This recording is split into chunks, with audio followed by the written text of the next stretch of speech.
हाँ जी, हम लोग पढ़ रहे हैं हमारे एफएम स्पेशल में कैपिटल स्ट्रक्चर के एमसीक्यूज हम लोगों ने स्टार्ट किए थे। ये उसका पार्ट 2 है।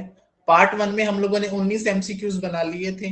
ठीक है, हमारा जो टॉपिक है, हम लोग टॉपिक के एमसीक्यू बना रहे हैं कैपिटल स्ट्रक्चर के। कैपिटल स्ट्रक्चर के बारे में मैंने पहले पार्ट में भी बताया था कि ये क्या होता है। कॉम्बिनेशन ऑफ सिक्योरिटी होता है। कॉम्बिनेशन कौन कौन सी सिक्योरिटी का? ओनर्स सिक्योरिटी और बोरोड फंड, यानी कि बोरोड फंड और ओनर सिक्योरिटी के मिक्सअप को हम लोग क्या कहते हैं? कैपिटल स्ट्रक्चर कहते हैं। इसको अपन ने एक चीज से जाना था कि अगर हम डेट की वैल्यू जानते हैं कि टोटल कैपिटल में कितनी है, डेट की वैल्यू टोटल कैपिटल में कितनी है, तो इसको हम लोगों ने एक नाम से जाना था, जिसको आप लोगों ने मेरे साथ मिलकर पढ़ा था कि हम लोग इसको क्या कहते हैं? फाइनेंशियल लीवरेज कहते हैं। फिर अपन ने पढ़ा था कि कैपिटल स्ट्रक्चर में हम लोगों ने अप्रोचेस पढ़ी थी। कौन कौन सी अप्रोचेस पढ़ी थी? एनआई अप्रोच, एनओआई अप्रोच, तीसरी हमारी एमएम अप्रोच, चौथी हमारी ट्रेडिशनल अप्रोच। ठीक है जी। तो सवाल नंबर 20 क्या कहता है कि विच of the following is incorrect, मतलब गलत है, वैल्यू ऑफ द फर्म के बारे में गलत है। तो एमएम की जो इनिशियल प्रेपोजिशन है, कहता है इन the initial proposition MM model argue that the value is independent of the financing mix. Independent का मतलब क्या होता है यहां पर कि कहता है वैल्यू ऑफ फर्म में परिवर्तन आता है, परंतु एमएम के अकॉर्डिंग वैल्यू ऑफ फर्म में कोई चेंज नहीं आता। ठीक है जी। Total value of the levered or unlevered firm will be same, otherwise arbitrage will take place. कहता है सॉरी, पहले in the initial proposition MM model argue that the value of firm क्या इंडिपेंडेंट रहती है, मतलब स्वतंत्र रहती है। अगर आप किसी भी प्रकार का कैपिटल स्ट्रक्चर में कोई चेंज करते हो तो वैल्यू ऑफ फर्म पर कोई प्रभाव नहीं पड़ता, वो इंडिपेंडेंट रहती है। ये बात तो सही है। जो वैल्यू ऑफ लेवर्ड फर्म, मतलब जिसमें क्या है? लीवरेज है, मतलब जिसमें डेट है, और अनलेवर्ड फर्म जिसमें इक्विटी है, कहता सेम हो जाती है आर्बिट्रेज। अपन ने पढ़ा था कि आर्बिट्रेज प्रोसेस हम इसलिए करते हैं कि लेवर्ड फर्म और अनलेवर्ड फर्म क्या हो जाती है? वैल्यू बराबर हो जाती है। ये भी सही है। Total value of incorporate borrowing by firm but exclude personal borrowing. कहता है total value incorporates borrowing, borrowing आती है टोटल वैल्यू में, ठीक है, परंतु ये पर्सनल लीवरेज को क्या करता है? एक्सक्लूड करता है। ये भी बात सही है। Total value doesn't change because underlying risk doesn't change with finance mix. कहता है फाइनेंस मिक्स बदलने से रिस्क नहीं बदलता, जिसकी वजह से वैल्यू नहीं बदलती। भैया फाइनेंस मिक्स बदलेगा, ठीक है, तो रिस्क बदलेगा तो वैल्यू भी बदलेगी। तो डी ऑप्शन हमारा क्या है यहां पर? सही है। नेक्स्ट है which of the following appearing in the balance sheet generate tax advantage hence affect the capital structure decision. नीचे लिखी गई 4 ABCD आइटम्स हैं, इसमें से आपको कौन टैक्स एडवांटेज देता है? किसका आपको टैक्स एडवांटेज मिलता है, फायदा मिलता है? ठीक है, और वो आपके कैपिटल स्ट्रक्चर डिसीजन को इंपैक्ट करता है। क्या रिजर्व एंड सरप्लस का टैक्स बेनिफिट मिलता है? आप लोग कहेंगे जी बिल्कुल भी नहीं मिलता। प्रेफरेंस शेयर को हम लोगों ने पढ़ा था कि हम लोग प्रेफरेंस शेयर कैपिटल के ऊपर जो डिविडेंड होता है उसको हम लोग बाद में घटाते हैं। पहले सेल होती है, सेल में से वेरिएबल कॉस्ट घटाते हो तो कंट्रीब्यूशन आता है, कंट्रीब्यूशन में से फिक्स कॉस्ट घटाते हो तो आपका ईबीआईटी आता है, ईबीआईटी में से इंटरेस्ट घटाते हो तो अर्निंग बिफोर टैक्स आता है, फिर आप क्या घटाते हो? टैक्स घटाते हो तो अर्निंग आफ्टर टैक्स आता है। इसके बाद आप प्रेफरेंस डिविडेंड घटाते हो, तो यानी कि टैक्स तो पहले लग चुका, तो प्रेफरेंस शेयर कैपिटल के ऊपर दिया जाने वाला डिविडेंड का भी हमें कोई टैक्स बेनिफिट नहीं मिलता। इक्विटी को तो मिलता ही बाद में है। तो हमारा आंसर क्या हुआ? लॉन्ग टर्म डेट ऐसी हमारी यूनिट है जिससे हमें क्या मिलता है? बैलेंस शीट में शो की जाती है, और हमें क्या मिलता है? टैक्स बेनिफिट मिलता है। हमें क्या मिलता है? टैक्स बेनिफिट मिलता है।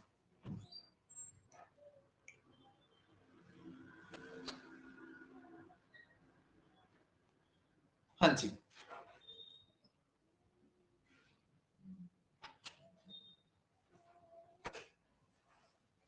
अगला सवाल कहता है in order to design an optimal capital structure, company क्या देखती है? कहता है अगर कंपनी ने ऑप्टिमल कैपिटल स्ट्रक्चर डिजाइन करना है, ठीक है, तो कंपनी क्या चाहेगी?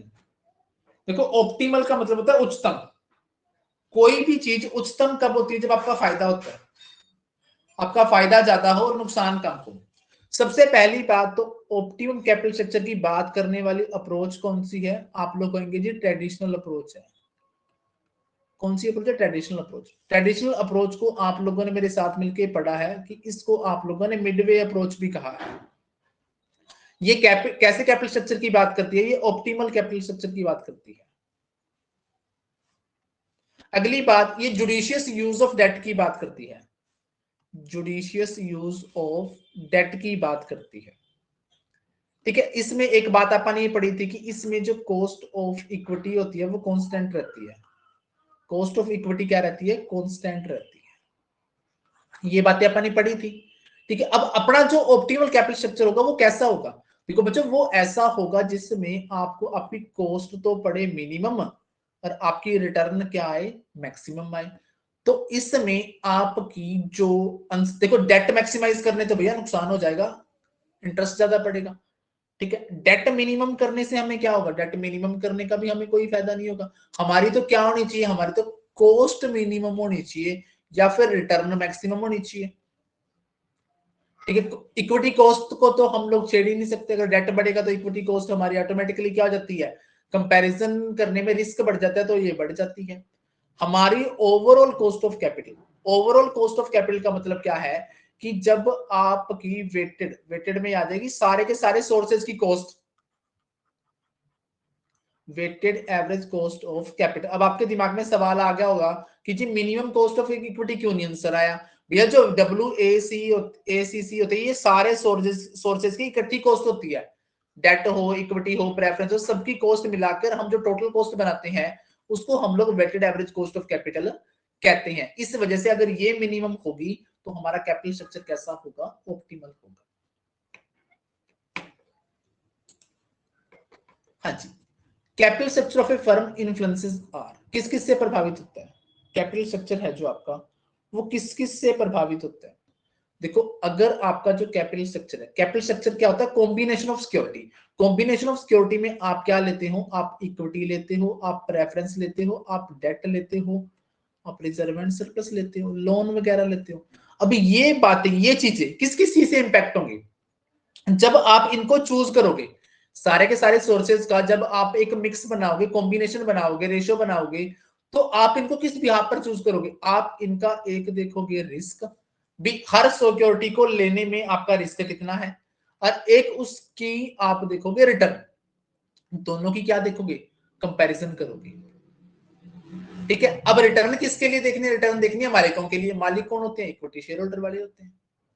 ठीक है, तो capital structure of a firm किस किस से प्रभावित होता है? Risk of the firm, return of the share holder. तो हमारा ऑप्शन क्या हो जाएगा? डी ऑप्शन हमारा क्या हो जाएगा? राइट हो जाएगा। क्योंकि जब आप कैपिटल स्ट्रक्चर को बनाएंगे, कैपिटल स्ट्रक्चर का मतलब है कॉम्बिनेशन ऑफ सिक्योरिटीज भी, कौन डेट कितना लेना है, इक्विटी कितना लेना है, प्रेफरेंस कितना लेना है, इन सब को लेने के लिए आप क्या करेंगे? कंपैरिजन करेंगे। कंपैरिजन क्या करेंगे कि हर सिक्योरिटी के साथ रिस्क कितना है और उसकी हमें रिटर्न कितनी आएगी। तो ये दोनों बातें क्या करेंगी? इंपैक्ट करेंगी। किसको करेंगी? हमारे कैपिटल स्ट्रक्चर को करेंगे। नेक्स्ट है, which of the following is not considered. Capital structure बनाते हुए आप किसको ध्यान में नहीं रखते? आप किसको ध्यान में नहीं रखते? ठीक है जी, साइज ऑफ द कंपनी आपका ध्यान में रहेगा, टैक्स रेट ध्यान में रहेगी, लोकेशन ऑफ द प्लांट भी रहेगी। ठीक है जी, डिल्यूशन ऑफ कंट्रोल। ठीक है, वैसे तो सारे के सारे पॉइंट इसमें आंसर बनते हैं, परंतु हम लोगों जो आंसर रहेगा वो डिल्यूशन ऑफ कंट्रोल पर जाएगा। हम सारी की सारी बातों को क्या रखेंगे? ध्यान में रखेंगे, परंतु एप्रोप्रिएट आंसर हमारा यहाँ पे क्या बनेगा? डिल्यूशन ऑफ कंट्रोल बनेगा। ठीक है, ऐसे तो इसको भी ध्यान में रखते हैं, परंतु एप्रोप्रिएट आंसर चारों में से ही देना है, तो चारों में से हम इसको आंसर देंगे डिल्यूशन ऑफ कंट्रोल। नेक्स्ट है, क्या रेलिवेंट नहीं है ऑप्टिमल कैपिटल स्ट्रक्चर के लिए? क्या रेलिवेंट नहीं है? देखो, आपके कैपिटल स्ट्रक्चर में फ्लेक्सिबिलिटी हो, बेटर है, लिक्विडिटी हो, बेटर है, आपका कंट्रोल हो, बेटर। अगर आप इंसॉल्वेंट्स हैं तो क्या ये रेलिवेंट है? भाई कैपिटल स्ट्रक्चर में तो क्या होता है? कैपिटल स्ट्रक्चर ऑप्टिमल कौन सा होगा? रिटर्न ज्यादा है, रिटर्न क्या है? ज्यादा है, और कॉस्ट क्या पड़े? मैक्सिमम पड़े। इंसॉल्वेंसी में तो आप दिवालिया हो जाएंगे। अब दिवालिया होने के कगार पे तो क्या मतलब होगा कि आपकी कॉस्ट बढ़ रही है और रिटर्न क्या जा रही है, डाउन जा रही है। तो इसलिए इस विच of the following is not relevant for optimal capital structure के लिए कौन रेलिवेंट नहीं है, इंसॉल्वेंसी हमारा क्या आ जाएगा, आंसर आ जाएगा। नेक्स्ट है फाइनेंसिंग स्ट्रक्चर का मतलब क्या होता है। चलिए जी, इसका आंसर आप कमेंट कीजिए, फाइनेंसिंग स्ट्रक्चर का मतलब क्या होता है।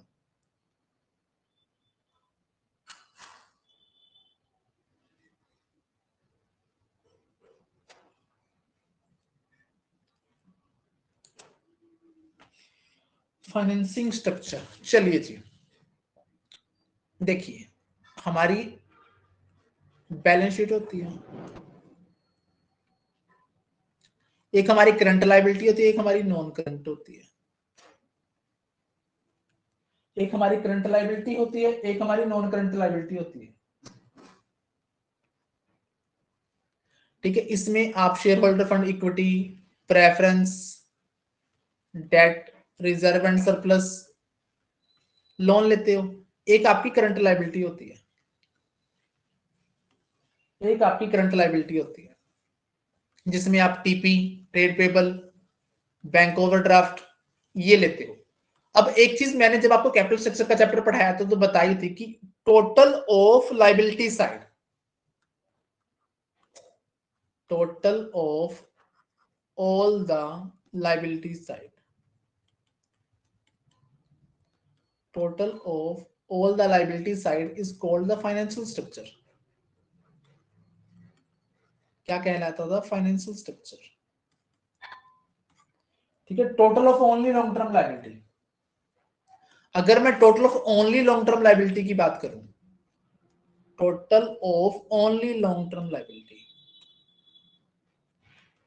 Total of only long term liability, वो क्या कहलाती थी, वो कैपिटल स्ट्रक्चर कहलाती थी। तो यहाँ पे फाइनेंसिंग स्ट्रक्चर पूछा है या फिर फाइनेंशियल स्ट्रक्चर पूछा है, तो ऑल फाइनेंशियल रिसोर्सेज आएंगे। क्या आएंगे, ऑल फाइनेंशियल रिसोर्सेज आएंगे। ठीक है जी। सवाल नंबर 27, an optimal capital structure is one when the MP market price of equity share. देखो ऑप्टिमल कैपिटल स्ट्रक्चर आपने पढ़ा है कि कौन सा होता है जहां रिटर्न मैक्सिमम होती है और कॉस्ट आपको क्या पड़ती है, मिनिमम पड़ती है। इस पे आपकी जो रिटर्न है वो ज्यादा है, कॉस्ट क्या पड़ती है, मिनिमम पड़ती है, वो ऑप्टिमल कैपिटल स्ट्रक्चर कहलाता है। कहता है एक एन ऑप्टिमल कैपिटल स्ट्रक्चर, उस पर इस पर मार्केट प्राइस ऑफ जो इक्विटी शेयर है उसकी पोजीशन पूछी है, market price of equity share की पोजीशन पूछी। देखो रिटर्न ज्यादा होंगे तो जीरो तो होगा भी नहीं, मिनिमम भी नहीं होगा, तो कैसा होगा, मैक्सिमम होगा ना, तभी रिटर्न ज्यादा होंगे। कैसा होगा, मैक्सिमम होगा, तभी आपके रिटर्न क्या होंगे, ज्यादा होंगे। नेक्स्ट सवाल है एजेंसी कॉस्ट कब अराइज होती है।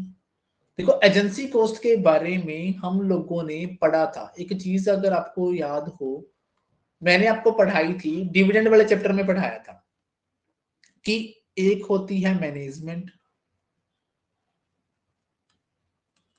एक होते हैं शेयर होल्डर। मैनेजमेंट को चलाते हैं मैनेजर। ये मैनेजर क्या करते हैं, शेयर होल्डर को प्रॉपर इंफॉर्मेशन नहीं देते, पूरी इंफॉर्मेशन नहीं देते, जिसकी वजह से इनके बीच में पैदा होता है डिस्प्यूट। उस डिस्प्यूट को कम करने के लिए सुपरविजन करना पड़ता है,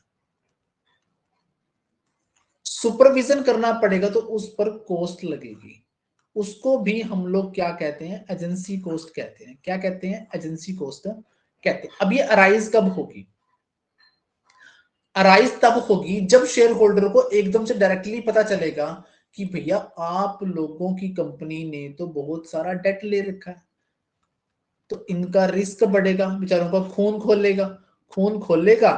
ठीक है, कब खोलेगा, जो बहुत ज्यादा डेट क्या ले रखे होंगे, बढ़ेंगे, डेट बढ़ेंगे, इंफॉर्मेशन दी नहीं, सुपरविजन करना पड़ेगा, डिस्प्यूट हो गया।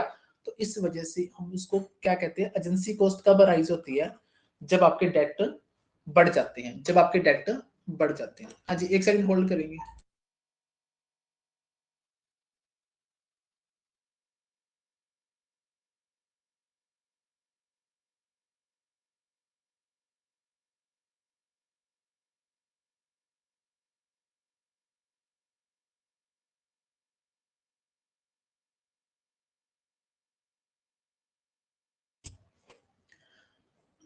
हाँ जी, सवाल नंबर 29 क्या कहता है, which of the following is not affected by capital structure. Capital structure के द्वारा क्या इफेक्ट नहीं होता। ठीक है, अब कैपिटल स्ट्रक्चर से क्या इफेक्ट नहीं होता, कौन से वाली चीज कैपिटल स्ट्रक्चर से इंपैक्ट नहीं होती। देखो, जब आपा ने कैपिटल स्ट्रक्चर पढ़ना शुरू किया था तो इसकी कुछ अजम्पशंस पड़ी थी। पहली पड़ी थी ओनली टू सोर्सेस,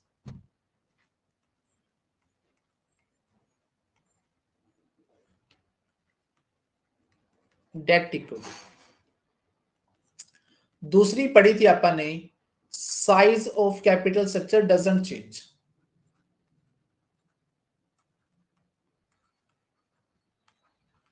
ये चेंज नहीं होता। अगली बात आपा ने पढ़ी थी कि के D is always less than के, ये भी पढ़ी थी। फिर आपा ने चौथी पढ़ी थी कि ईबीआईटी जो है वो कैपिटल स्ट्रक्चर का साइज कुछ भी हो, ये क्या रहता है, कांस्टेंट रहता है। क्या रहता है, कांस्टेंट रहता है। तो हमसे यही पूछा कि विच of the following is not affected, किस पर प्रभाव नहीं पड़ता कैपिटल स्ट्रक्चर में चेंज का। टैक्स लायबिलिटी के ऊपर पड़ेगा, रिटर्न ऑन इक्विटी के ऊपर पड़ेगा। कौन कांस्टेंट रहेगा, ऑपरेटिंग प्रॉफिट कांस्टेंट रहेगा।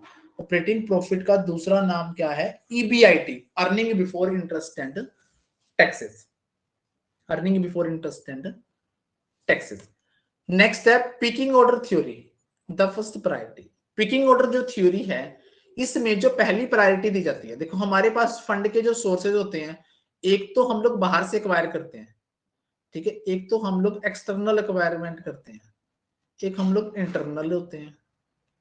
जो एक्सटर्नल के तो आपके पास बहुत सारे सोर्सेज थे, इक्विटी था, प्रेफरेंस था, डेट था। इंटरनल में आपके पास कौन सा सोर्सेज होता है, रिटेन अर्निंग होता है। अब पिकिंग ऑर्डर थ्योरी क्या कहती है कि पिकिंग ऑर्डर थ्योरी में जो पहली प्रायोरिटी दी जाएगी वो रिटेन अर्निंग को दी जाएगी। किसको दी जाएगी, रिटेन अर्निंग को दी जाएगी। ठीक है, पिकिंग ऑर्डर थ्योरी के बारे में ध्यान रखना है कि ये वाली जो प्रायोरिटी है वो किसको देती है, रिटेन अर्निंग को पहली प्रायोरिटी देती है फंड के मामले में। अगर आपने फंड रेज करना शुरू करना है तो वो कहता है रिटेन अर्निंग आपकी पहली प्रेफरेंस होना चाहिए। परंतु आपके सामने एक बात है कि अगर जो फर्म न्यू हो तो न्यू फर्म में तो आपकी रिटेन अर्निंग होती ही नहीं, न्यू फर्म में तो रिटेन अर्निंग होती ही नहीं, तो वहां पर ये क्या बन जाएगी, इसकी ड्रॉबैक बन जाएगी। हाँ जी, ये इसके आंसर्स आए हैं। ठीक है जी, हाँ जी, 30 सवाल हम लोगों ने किए कैपिटल स्ट्रक्चर के। ठीक है, हम लोगों ने पूरे का पूरा कैपिटल स्ट्रक्चर, ठीक है, क्या कर लिया,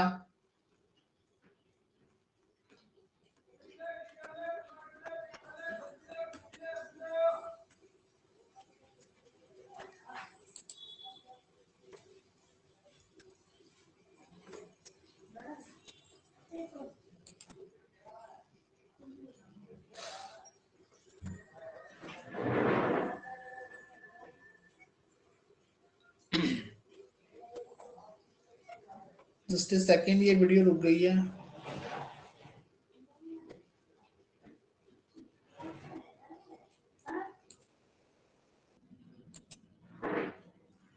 हाँ जी, ओके, इस चैप्टर में हम लोगों ने, ठीक है, हम लोगों ने इस चैप्टर में पूरे का पूरा कैपिटल स्ट्रक्चर, ठीक है जी, पूरे का पूरा जो कैपिटल स्ट्रक्चर था, ठीक है, वो क्या कर लिया, गो थ्रू कर लिया। इसमें हमारा बेनिफिट क्या हुआ, एक तो हम लोगों ने इस चैप्टर के एमसीक्यू बना लिए, दूसरी बात हम लोगों की इस चैप्टर की रिवीजन भी हो गई इंपॉर्टेंट पॉइंट की। ठीक है, उम्मीद है कि ये एमसीक्यू आप लगा लेंगे। दूसरी बात, जो जितने भी इंपॉर्टेंट पॉइंट बताए हैं, ठीक है, वो सारे के सारे क्या कर लिए होंगे, आपने नोट डाउन कर लिए होंगे। ठीक है जी, तो चलिए मिलते हैं फिर नेक्स्ट क्लास में।